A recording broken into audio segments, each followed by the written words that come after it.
আসসালামু আলাইকুম। আমি এখন দাঁড়িয়ে আছি পানপুট্টি লঞ্চঘাট। এই পাশে দক্ষিণে বঙ্গোপসাগর।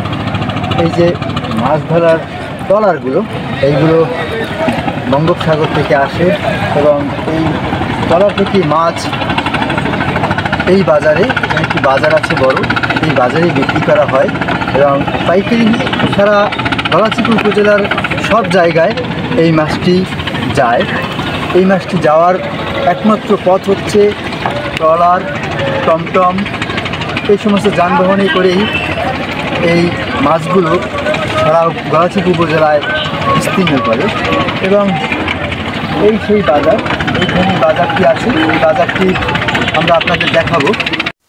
এটাই গলাচিপা উপজেলার পাইকারি মাছের বাজার। বঙ্গোপসাগর থেকে মাছ ধরার ট্রলার থেকে মাছগুলো এই বাজারেই নিয়ে আসা হয়। এই বাজারেই ডাকের মাধ্যমে মাছ কেনাবেচা করা হয়ে থাকে। এখানেই হাজার হাজার মানুষ সকালবেলা ভিড় করে এবং ক্রেতারা বড় বড় ডোল করে মাছ নিয়ে যায়। এই বঙ্গোপসাগরটি পারেই কিন্তু এই পানপুট্টি লঞ্চঘাট, এটি আগুনমোহা নদী। এই আগুনমুখা নদী বর্ষাকালে ভয়ঙ্কর রূপ ধারণ করে, যা আপনারা দেখলে ভয়ে নদী পারাপার করবেন না। এই অঞ্চলের মানুষ বর্ষাকালে নদী পার হতে খুব বিপদের মধ্যেই থাকে। আজ নদী শান্ত থাকায় নদীর পরিবেশটা উপভোগ করতে করতে গেলাম।